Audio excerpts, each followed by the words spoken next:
Surprise, treasures! Bet you never thought I'd talk about books again. Well, buckle up, because we are headed to some unhinged territory that is only going to lead us further down the book content spiral for the rest of the year. But first, before I can talk about this wild ride that this book took me on, I have to warn you about the contents of this novel that the blurb on the back does not remotely prepare you for.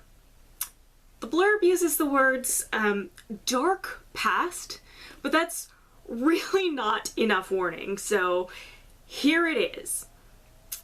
Aside from the abusive behaviors you might expect in a Beauty and the Beast story, this book also contains fantasy racism, murder both on and off the page, scenes of torture, and essentially genocide. When they said dark, they were not kidding. Saying all of that is sort of a spoiler, but I do not want to keep anyone watching this video if that kind of content is going to be unsuitable for you, because I think that it is not fair that this book gets quite so dark without any warnings. So here I am, warning you, please tune out. I won't discuss them in complete detail, but they come up. Okay, if you're still with me, I'd like to give a little bit of background before we start actually discussing the book. So Disney's A Twisted Tale series apparently started being published in 2015 with the Aladdin-based title A Whole New World. This series is basically official alternate universe fanfiction. Each book has a tagline touting the central change to the story, but also each book seems to differ in how much it actually diverges from the source material. I don't remember when I started noticing these, but they all have these distinctive covers with a silhouette of one of the characters, tagline above, title below. I was gotten pretty much immediately because I'm in love with published fanfiction. Just look at my dedicated Buffy bookshelf to prove it. And they're still publishing this series. There's one scheduled to release in April of 2023. It is Pinocchio themed.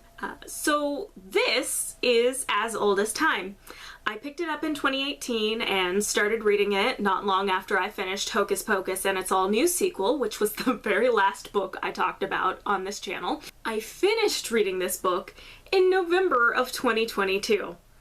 I did not read a single book for almost 4 years, which is wild for me. It doesn't mean I wasn't reading, I was just reading fanfiction on the internet instead of books.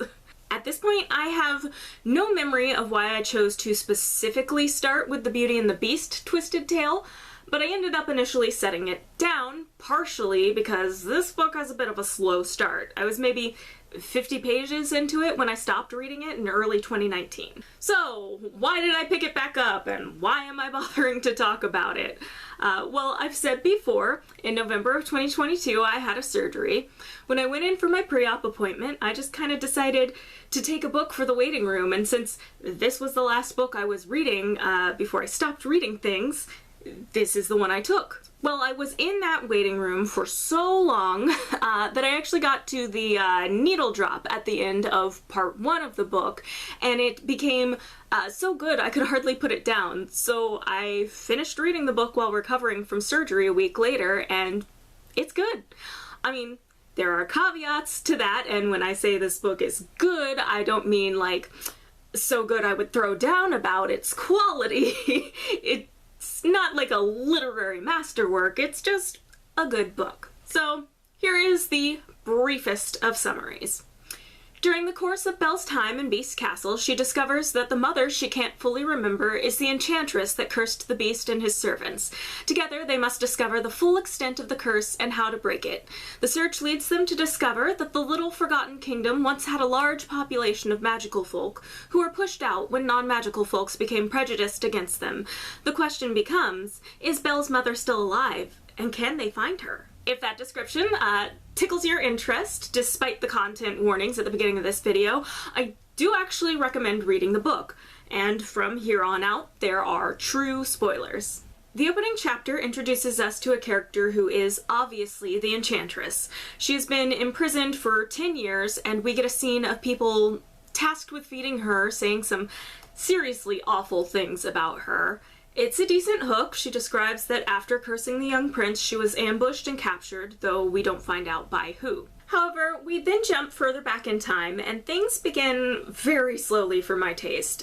We learn that the kingdom Beast's parents ruled over was once a haven for magical people, but tensions have slowly grown between magical and non-magical folk. We get to experience Maurice meeting the enchantress, named Rosalind in this book, and them getting married and having a child while all of this tension is rising, and Rosalind is actually one of the most known magical folk in the kingdom. Maurice and Rosalind eventually leave the kingdom for a small village. This backstory is interspersed with scenes from the beginning of the film that, while they are able to shed a bit more light on Belle's personal thoughts and feelings during this time, it's a fairly faithful adaptation events-wise, and that's a bit where the feeling of slow pace kicks in for me. It just wasn't enough new information yet. While the bits with Maurice and Rosalind certainly developed their relationship well, I did feel that I sort of got the point already, and the book could have cut one or two of the chapters where it's just them worrying about staying in the kingdom or going. The truly important context comes just towards the end of part 1. There's a plague going through the kingdom after Maurice and Rosalind leave, and the king and queen summon Rosalind to them, demanding that she heal them. But as the king and queen have shown no concerns for the plight of the magical folks who have been publicly harassed, and many of them went missing, she refuses to help. There are other little things that pay off later, but I'm not going to bother with them. I admit my feeling that this beginning is slow is maybe more of a me problem than a writing problem, because I just don't love a big backstory dump at the start of a book. I think these scenes were primed to be placed later among the other mysteries in the second part of the book. Although, as I think more about it now, I would even say the first part gives too much away to the readers. These are young adult novels, but a sufficiently advanced young adult reader will likely see some of where things are headed. The moment that the book finally grabbed me, the moment it truly changed the story, was when Belle successfully grabs the enchanted rose. That's the moment you go, oh no. The moment that the book finally grabbed me, the moment that it truly changed the story, is the moment when Belle successfully grabs the enchanted rose. That's the moment you go, oh no. Belle then has a vision of her mother cursing the prince, and remembers that the woman she sees is indeed her mother, whom she had actually forgotten until now.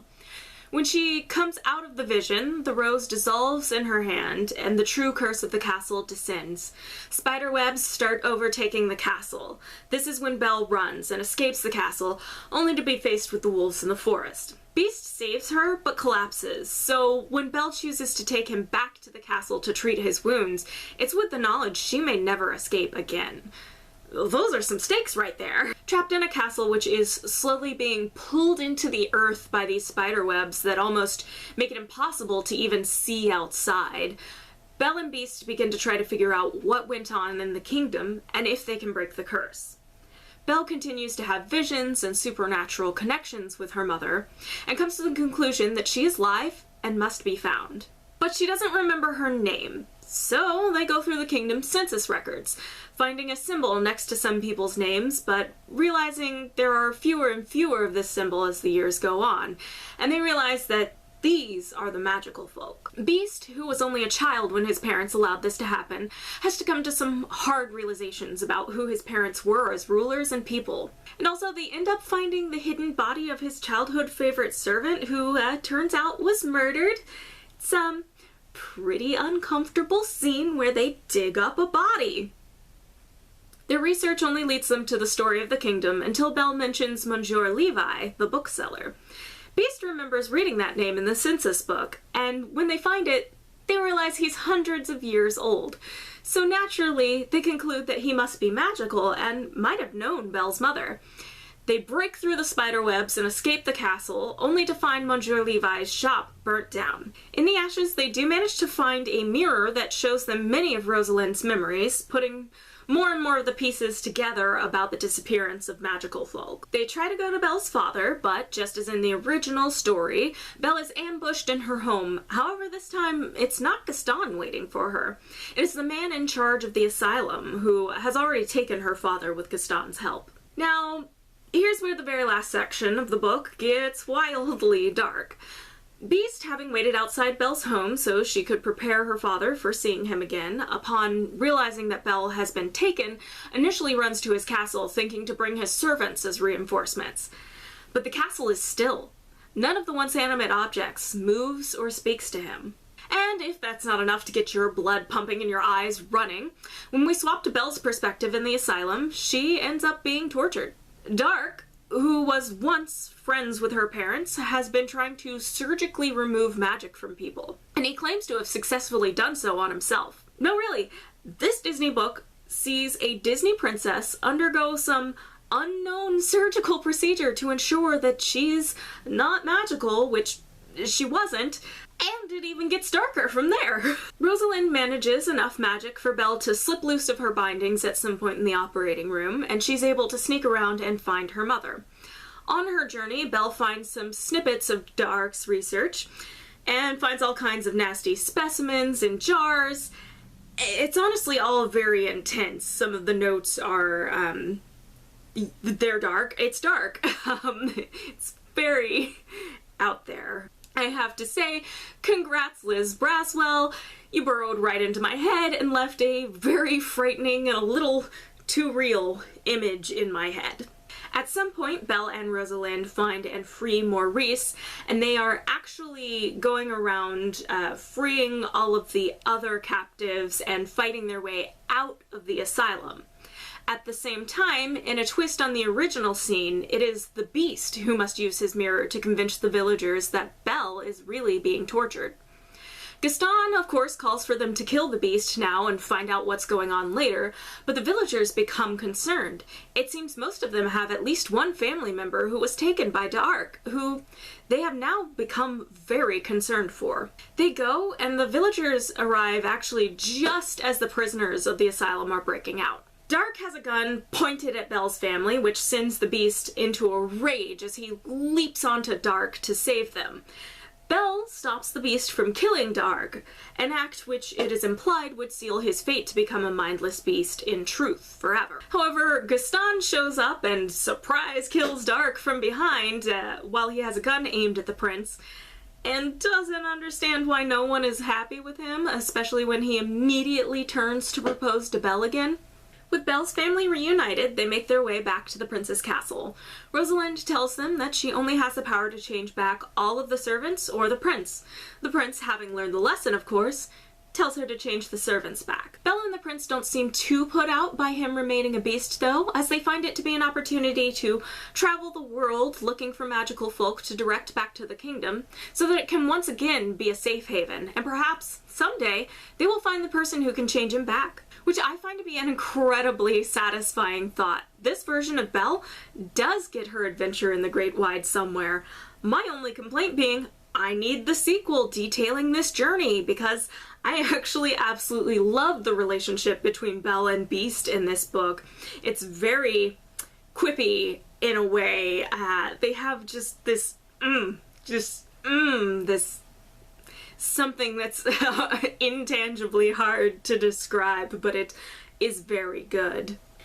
So, did you notice it? I never named the Beast.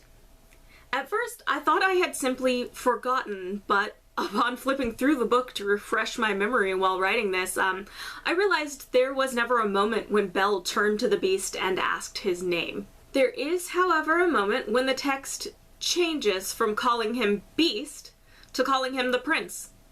And it is that moment when Belle stops him from killing D'Arc.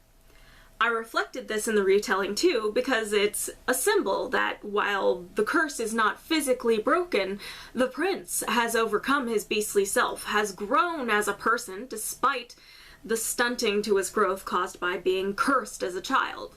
But I also have a tiny suspicion that Disney may have told the author that they couldn't name the prince. While they do seem to have embraced Adam as the name, it's not a very tight embrace. And given that this book does encompass the outline of the film, it's truer to the film to not give him a real name. I just sort of think that it's funny that the story is about the prince learning to think of others, but here's our heroine, Belle, never once thinking to ask what his name is. There could have even been like this cute scene where Belle read the prince's name in the census record and he was like, "Who's that?" And she's like, "That's you." And he has to think hard to remember his parents calling him by his name. No one would have called him by name for 11 years. How sad and nostalgic could that be? There's so much meaning and yet no meaning at all in this choice to not actualize the prince's identity with a true name of any kind. But if you write a sequel, you could have a scene where they find their first magical person who asks what his name is, and the prince simply states one without thinking, and Belle is like, "Wait, that's your name?" Could be very funny. Please, I want a sequel so bad. So, there you have it. This book is wild, but personally, I really enjoyed it. And I was even able to tease some extra engagement with the material in the process of making this video. While I did outline the plot in this video and spoil the biggest twists, I would honestly say I left a lot of the flavor of the book out. And if you feel interested in it, there's so much more to enjoy about the book than just the plot. I would still recommend reading it, especially if you love mild alternate universe fan fiction as a genre. If you liked today's video, the good news is it won't be 3 more years before my next book video. In fact, as planned, it will be next month, and it's even going to be another A Twisted Tale installment. So, shout out to the subscribe button so you can see when that video hits. Right now, my plan is to post 2 videos a month with one bigger video and one easier to produce video, as this is going to fit better with my current lifestyle.